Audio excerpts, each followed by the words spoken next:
The night Sidwell arrived at Sonny's door, the hour itself felt like a strategy. Not late enough to be dismissed as a drunken impulse, not early enough to allow witnesses or friendly interruptions. It was the kind of timing that turns a private home into a battlefield, where every soft light and quiet hallway becomes part of a pressure tactic. Sonny has weathered threats that came with gunfire, courtroom summons, and hostile takeovers, but Sidwell's weapon tonight was something colder than violence: certainty. Sidwell didn't waste words pretending this was a casual visit. He framed it as urgent, the kind of urgency that implies a ticking clock you can't see. When he produced one of the incriminating photos, he forced Sonny into the most dangerous position a power player can occupy, being confronted with proof that could trigger consequences outside the usual rules of negotiation.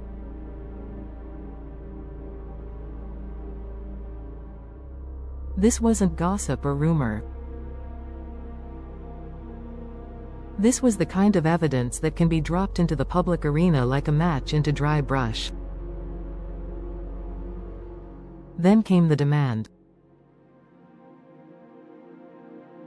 Sidwell made it clear he wanted the pier, and he delivered the request as if it were only the opening move of a longer campaign.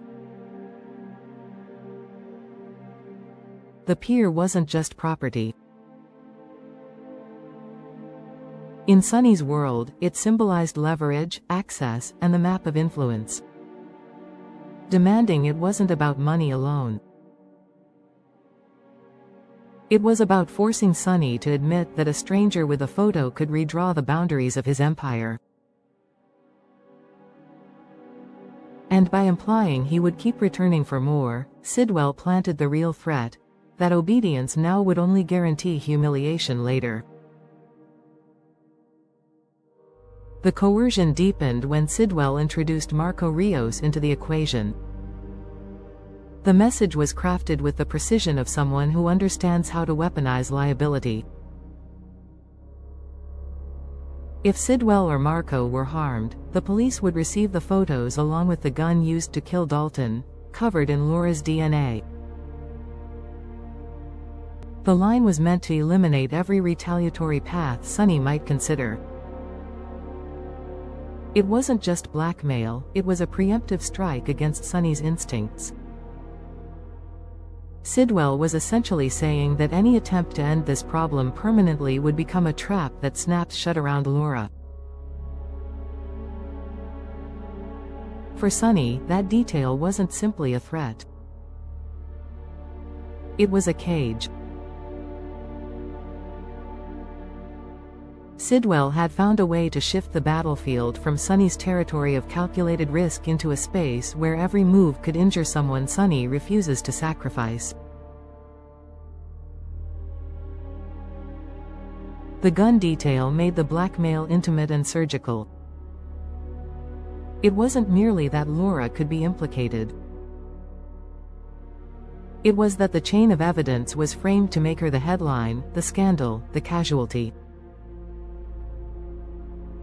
Sidwell's confidence was the most unsettling element of the encounter. He showed no hesitation, no fear of being thrown out, no sign he considered Sonny capable of outmaneuvering him. He was betting on something more reliable than intimidation: loyalty.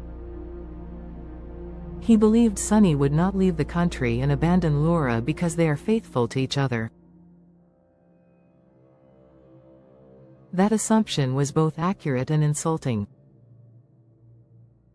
It showed Sidwell had studied the human texture of Sonny's life and decided that devotion was a weakness he could exploit. The more deeply Sonny cared, the more predictable he became in Sidwell's eyes. This is what makes the situation feel so volatile. In the past, Sonny's power has often depended on controlling uncertainty. He survives chaos by orchestrating it. But Sidwell's scheme narrows Sonny's options to the point where even a triumph could look like surrender. The peer demand is a symbol of that narrowing, an attempt to make Sonny prove his power by giving it away. The moment Sidwell left, the silence he left behind was almost louder than the confrontation. That kind of blackmail lingers in the air, changing the temperature of the room. Sonny, who has built his life around anticipating enemies, now faced an enemy who doesn't need an army, only a delivery system and the confidence that the truth can be shaped into a weapon.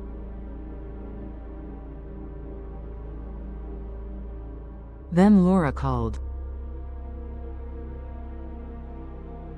Her timing suggested that she, too, understood the strategy now unfolding. She shared the news as if placing a hand on the same wounds Sonny was already holding.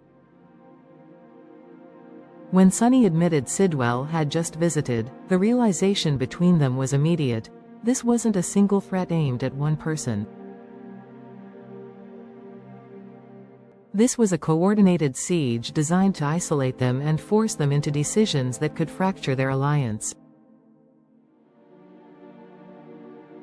By pushing on both sides, Sidwell was trying to create panic. Panic leads to mistakes.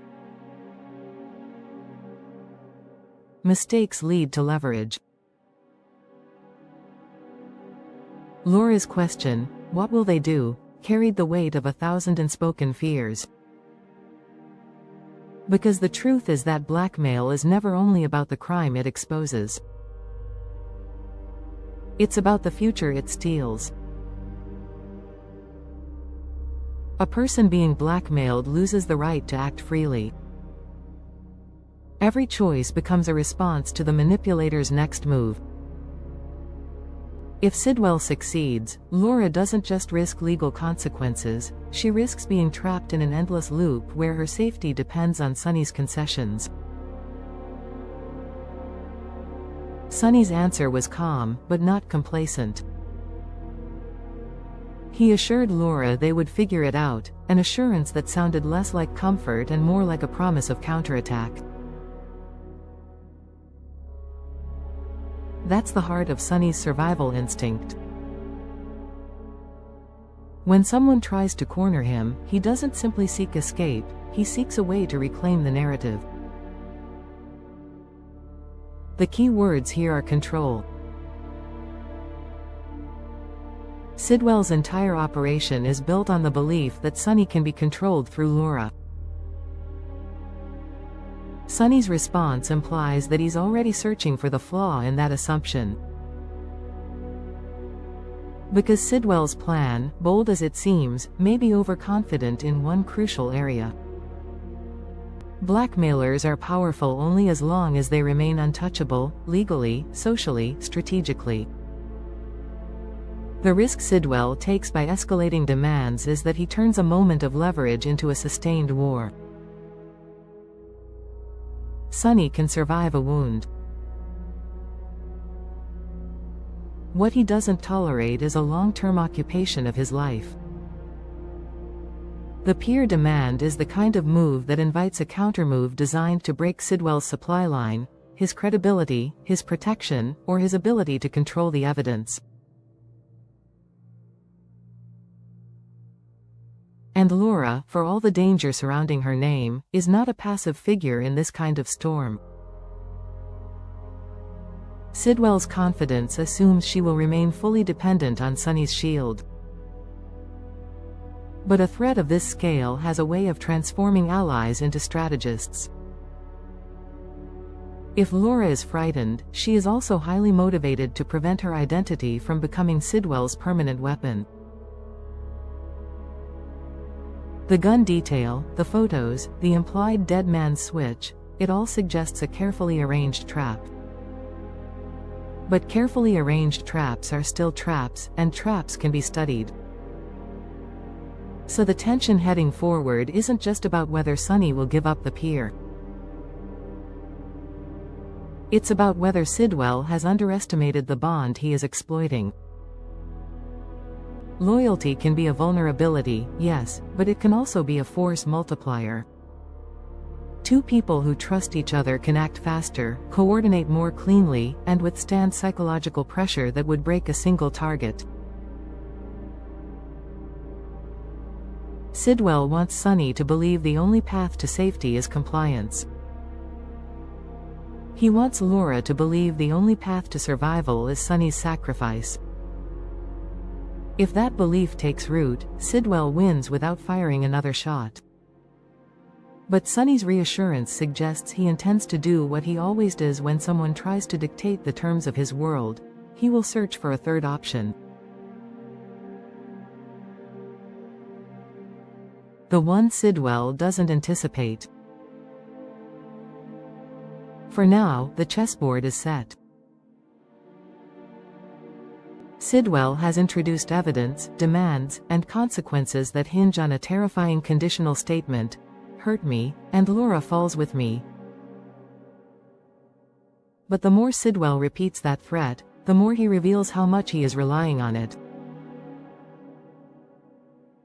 And reliance is a weakness that a seasoned player like Sonny is trained to detect. The immediate question is not whether Sonny and Laura are threatened. They are. The deeper question is how quickly Sonny can flip the script from defensive survival to offensive strategy, how he can make Sidwell fear that holding the photos is more dangerous than releasing them.